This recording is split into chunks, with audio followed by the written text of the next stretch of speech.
this is Catherine Marie, and you're listening to Long COVID Real Talk podcast. I wanted to talk a little bit more about the holidays and particularly for us, why we are grieving so much during the holidays. This is probably an obvious concept for you, but it was not for me until a little while ago, and so I wanted to bring it up and talk through it a little bit. So, if you remember in season 1, there was an episode called Why You Are Grieving So Hard. And a lot of what I say now is similar to that episode. But I think specifically with this time of year, with the holidays, it's really the episode with Dr. Zeest Khan. I think she said that the grief is magnified during holidays. And I agree with her. I am going to do my best to talk through this and edit it so that even though my brain is not working super well right now and I'm having a post-exertional malaise episode, that I get this concept out and talk about it. So here we go. Each person has things that we are grieving all the time because we have long COVID. I am constantly grieving the fact that I cannot work. I try not to think about it because it will make me tear up if I think about it too much. The same thing goes for grieving being a mom to a little person while having long COVID and just feeling like there is just so much that I cannot do that she deserves, and I can't do anything about it, really. I have to try to accept my limitations and hire outside help to try to make sure that she has everything that she needs. But it's really hard to feel like I'm acutely aware of my limitations as far as being a mother to a small child. We are also constantly grieving because our daily lives are completely turned upside down. Most of us used to have high-powered jobs and were really good at our jobs. We loved our jobs, and most of us are unable to work. Some of us are able to work part-time. Some of us are able to work full-time, but in a different capacity with reasonable accommodations. Some of us were not lucky enough to get any sort of accommodation, but I'm happy for the people that were able to get that or were able to change around their work life to accommodate long COVID. That is the golden zone that I think we all aspire to be in. But I just feel like we're always, how do I say this? Our limitations are so clear and so visible to us all the time. All the things that we would normally do to help other people, we can't do anymore.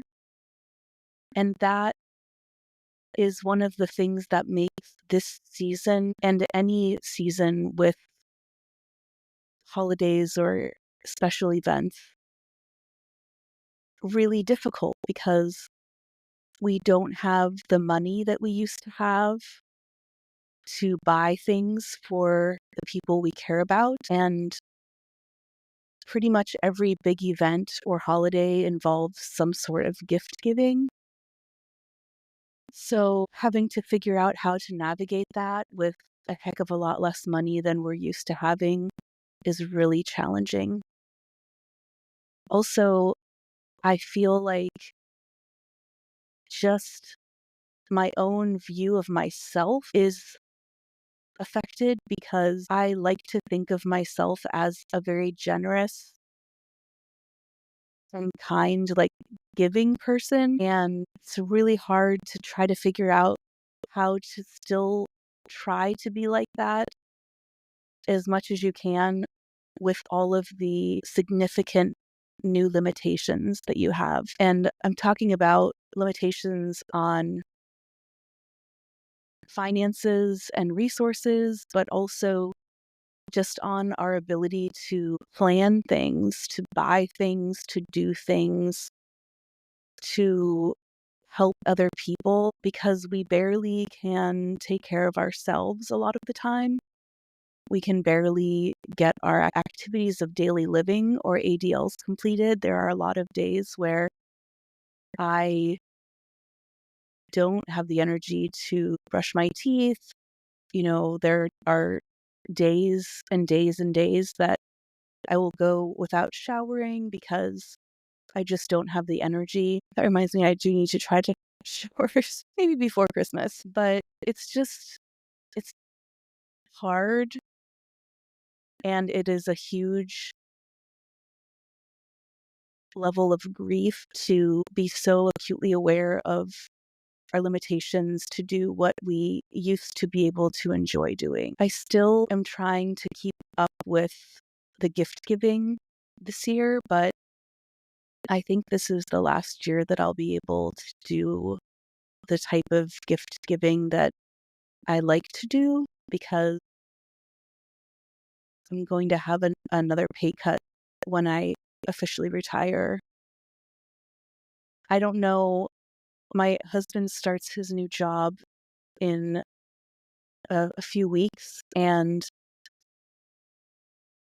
I don't know how much he's going to be needed at his new job, and I don't know how much, like, he's gonna end up taking home there. I don't know what my financial situation is gonna be like.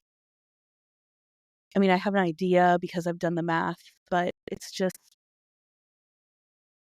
really hard to go from being in the prime of your career and in the place where you're trying to save money for when you retire to being forcibly retired because of an illness. So I know I'm not saying anything that you haven't thought of or felt before, but I just wanted to validate it. The other thing that we're thinking about is, like, just the things that anyone grieves during the holidays.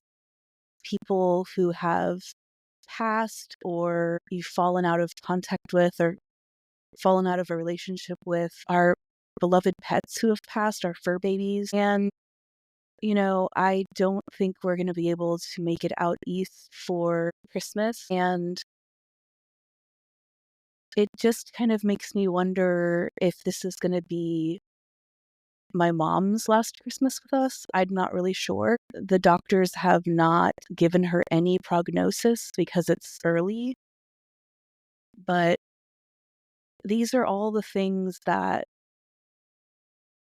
we're thinking about during the holidays, like all the things that we're grieving that we can't do, all the resources that we no longer have, the friends that we feel like we no longer have because it feels like a lot of people have just kind of moved on without us. And it's not that I blame them at all, really, because I don't feel like I have that much to offer as a friend. I mean, I feel like I barely can function just to get through the day a lot of the days.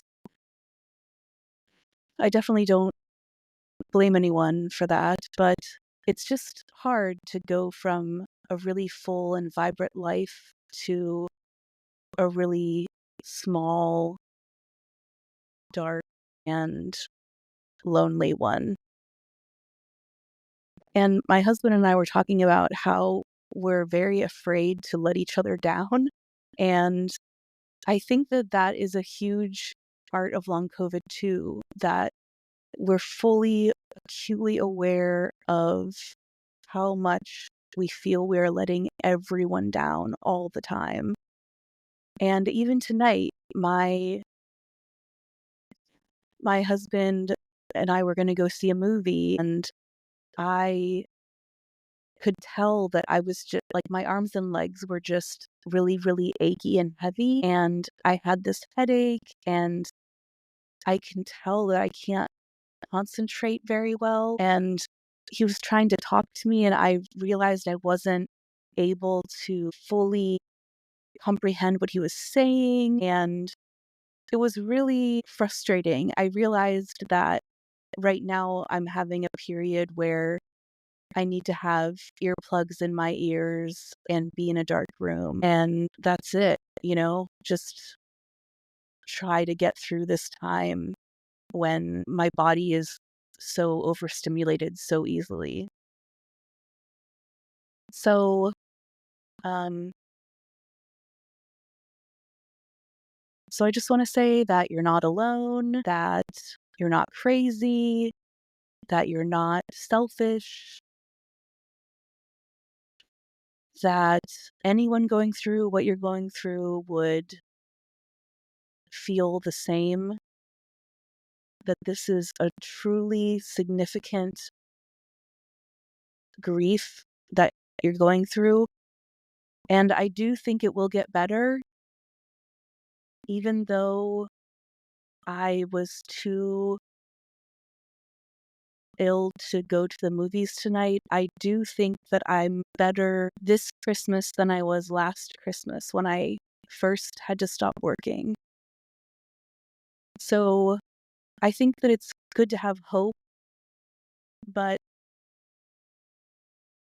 it's also good to just be realistic and not try to do all the things that our healthy selves used to do. And it's okay to be really sad that we can't do them anymore. So that's what I wanted to say. If you have any insights, feel free to reach out on longcovidrealtalk@gmail.com or, comments on the episodes or whatever. I appreciate you. I hear you, and you're not alone. And thank you for being there so that I'm not alone either. Okay? All right. Hang in there. Take care. We'll talk again real soon. Okay. Bye.